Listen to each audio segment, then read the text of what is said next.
Wabarakatuh. Perkenalkan, kami dari kelompok 3 dengan mata kuliah pemrograman berorientasi objek. Di sini anggota pertama yaitu Danu Satrio dengan NPM 3 digit terakhir yaitu 017. Saya sendiri Ardelia Raihana dengan NPM 3 digit terakhir yaitu 109. Selanjutnya adalah Timothy Michael Angelo dengan NPM 3 digit terakhir yaitu 234. Selanjutnya ada Brian Ahdan Putra dengan NPM 3 digit terakhir yaitu 239. Dan yang terakhir adalah Salwa Rabani dengan NPM 3 digit terakhir yaitu 287. Kami kelompok 3 ingin mempresentasikan yaitu dataset 6 juta data Indodax diakses menggunakan GUI Python. Di sini aplikasi ini dibangun menggunakan bahasa pemrograman Python, seperti judulnya yang sudah saya sampaikan tadi, dengan pendekatan kode modular yang bersih. Proyek ini dibagi menjadi beberapa berkas spesifik sesuai fungsinya. Yang pertama adalah config, yaitu menyimpan seluruh variabel konfigurasi global aplikasi. Terus yang kedua adalah database, berisi kelas khusus untuk menjembatani aplikasi dengan database MySQL. Yang ketiga adalah pagination yang mengatur komponen logika pemisahan halaman data antar muka tabel. Yang selanjutnya adalah main menjadi dirijen atau berkas utama yang mengontrol visualisasi dan alur analisis statis. Nah, kita mulai dari config, yang dimana berkas ini sangat sederhana namun krusial. Di sini terdapat dictionary bernama dbconfig. Berkas ini yang menyimpan alamat host, username, password, dan nama database MySQL kita, yaitu DB Indodax. Kita juga mendefinisikan konstanta baris per halaman, yaitu 25. Angka inilah yang membatasi agar web hanya mengambil 25 baris data saja per muatan halaman. Terakhir yaitu default limit yang diset 100.000 sebagai batas maksimal sampel data yang ditarik untuk keperluan analisis statistik agar memori server tetap aman. Selanjutnya adalah database.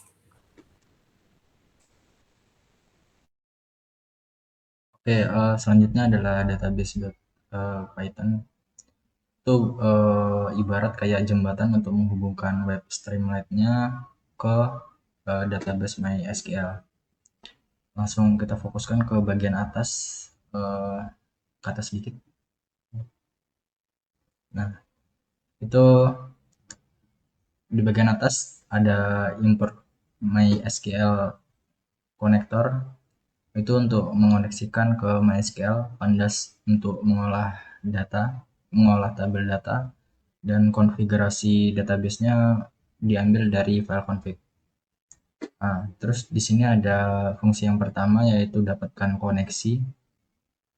Nah, sengaja kami bungkus pakai try except biar aman. Jadi kalau misalnya Ragunnya belum dinyalain, aplikasi webnya itu nggak langsung crash, tapi menampilkan pesan gagal menyambung ke Laragon. Lalu itu ada fungsi yang kedua yaitu hitung total data. Sesuai namanya, fungsi ini dibuat untuk nyari tahu ada berapa banyak sih total data di database kita. Di sini ada logika if else. Kalau user lagi ngetik nama koin di kolom search, dia bakal ngitung data koin itu aja pakai perintah like. Tapi kalau kolom pencariannya kosong, dia bakal langsung ngitung total seluruh data di tabel. Nah, angka-angka tadi itu penting banget untuk penomoran halaman nanti alias pagination. Lalu ada ada fungsi yang ketiga yaitu ambil data per halaman. Ini adalah fungsi utama agar web yang kita bikin itu nanti nggak lemot, anti lemot. Nah, dengan banyaknya data, jutaan data, pasti buat web itu bakal nge-freeze dan crash, loadingnya lama banget. Nah, makanya di query SQL-nya kita akalin pakai limit dan offset. Jadi per page-nya nanti hanya menampilkan 25 data saja. Oke, lalu ada fungsi yang terakhir yaitu ambil semua data analisis.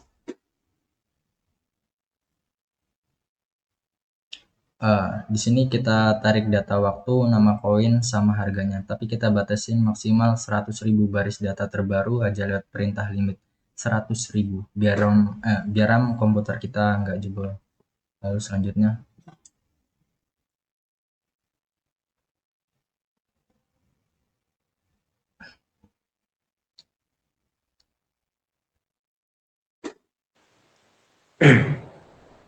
Oke, next yaitu pagination. Di sini kita mengolah visualisasi tabel dan tombol navigasi agar pengguna bisa berpindah halaman dengan lebih mulus. Di dalam metode render table viewer, sistem pertama-tama mencari tahu berapa total data, lalu membaginya dengan per page-nya dan membulatkannya ke atas menggunakan match cell untuk mendapatkan total halaman. Agar halaman tidak reset kembali ke awal setiap kali ada interaksi di web, kami memanfaatkan fitur streamlit session state melalui variabel session state halaman aktif. Rumus matematika untuk menentukan lompatan data di database adalah offset sama dengan halaman aktif kurang 1 dikali per page. Nilai variabel offset inilah yang dikirim ke fungsi database sebelumnya. Lanjut, jika data pada halaman tersebut berhasil ditarik dan tidak kosong, indeks bawaan pandas akan diubah agar penomoran di tabel web berjalan berurutan sesuai nomor data asli. Misal halaman 2 dimulai dari nomor 26, bukan nomor 1 lagi. Lalu di bagian bawah tabel kami membagi ruang menjadi kolom kecil untuk menaruh tombol previous dan next. Logikanya, jika tombol previous diklik dan posisi halaman di atas angka 1, maka status halaman dikurangi 1. Itu juga sebaliknya, jika tombol next diklik dan posisi halaman belum mencapai batas akhir, status halaman ditambah 1. Fungsi rerun dipanggil untuk memaksa web menggambar ulang tabel dengan data halaman yang baru. Next, main.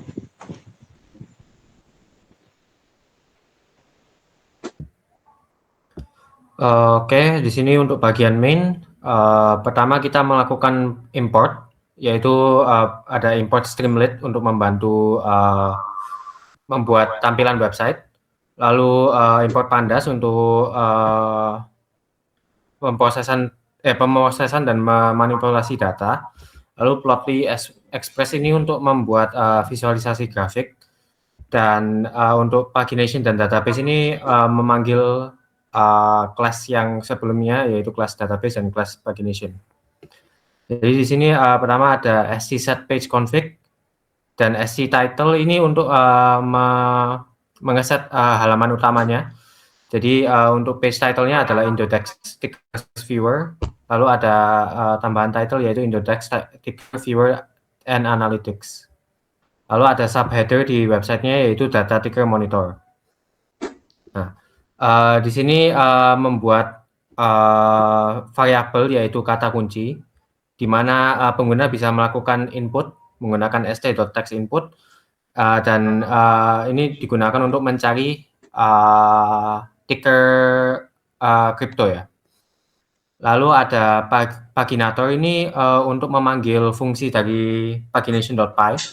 Ini dia untuk menampilkan tabel data yang berisi data-data ticker dan informasinya. Lalu selanjutnya ada di bawah ini yaitu analisis hubungan korelasi. Ini menunya menggunakan expander, jadi bisa dibuka dan ditutup. Lalu ini digunakan untuk menghitung keterikatan gerak koin lain terhadap koin acuan utama. Nah, di sini ada pertama kita menyambung dengan database, lalu memanggil db.ambil semua data analisis untuk mengambil data-data yang untuk dianalisis korelasinya. Lalu jika data itu tidak empty, dia akan melakukan pertama itu mengubah data yang ada di dalam masing-masing ticker itu dari long menjadi wide. Jadi dia mengubah strukturnya agar lebih gampang untuk dibaca. Jadi di situ index sama dengan created at, column sama dengan pair, dan value sama dengan last price. Lalu untuk bawahnya yang fill itu untuk mengisi nilai-nilai yang kosong agar tidak ada error saat menghitung. Lalu ada koin acuan ini untuk pilihan aset acuan utama yang secara default itu adalah BTC, tapi ada pilihan lain. Lalu di sini ada tombol st.button, ini membuat tombol hitung korelasi Pearson dengan animasi spinner, dan dia akan saat dipencet akan pertama membuat variabel aset utama, yaitu yang tadi dipilih oleh koin acuan, lalu membuat variabel hasil korelasi untuk nanti di print, dan dia akan menghitung di sini untuk setiap kolom koin di kolom. Jika ticker dan jika tickernya tidak kosong, dia akan menemukan skor yang ditemukan dari fungsi .corr atau .correlation. Ini fungsi dari Pandas. Lalu setelah itu, setelah ditemukan skornya, dia akan di bawahnya itu menampilkan korelasinya, menampilkan hasilnya dalam bentuk tabel. Jadi di situ kalau def hasil tidak empty, maka dia akan melakukan sort value dari korelasi, lalu menampilkan hasil klasifikasi hubungan dengan st.dataframe, dan juga membuat grafik pergerakan harga dengan menggunakan Plotly Express. Dan untuk else ini apabila tadi dari awal tidak ada data, maka dia akan menghasilkan kode error. Itu saja. Selanjutnya.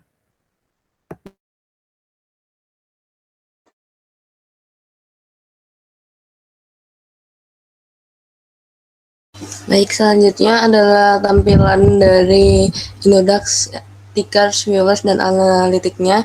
Jadi yang pertama itu ada search pair-nya. Nah, misal kita ingin mencari Bitcoin.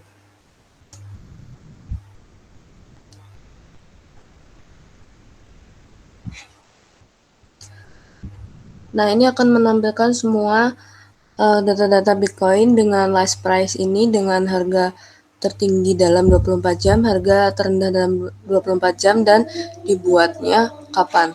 Dan di sini ada ID database, itu dia di nomor berapa pada datanya. Nah, selanjutnya di sini adalah page pertama dari 1768 page. Nah, di sini setiap page itu menampilkan 25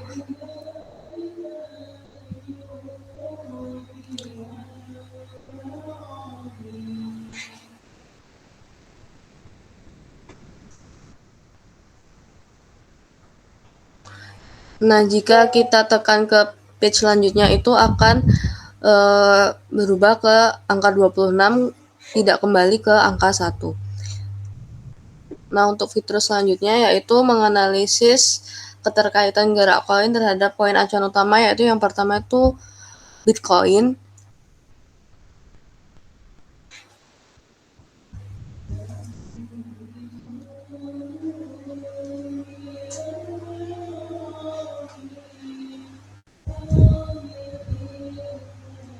Nah, jadi yang pertama adalah muncul itu _IDR di 0,98, yaitu mendekati 1, yang artinya dia mendekati nilai Bitcoin.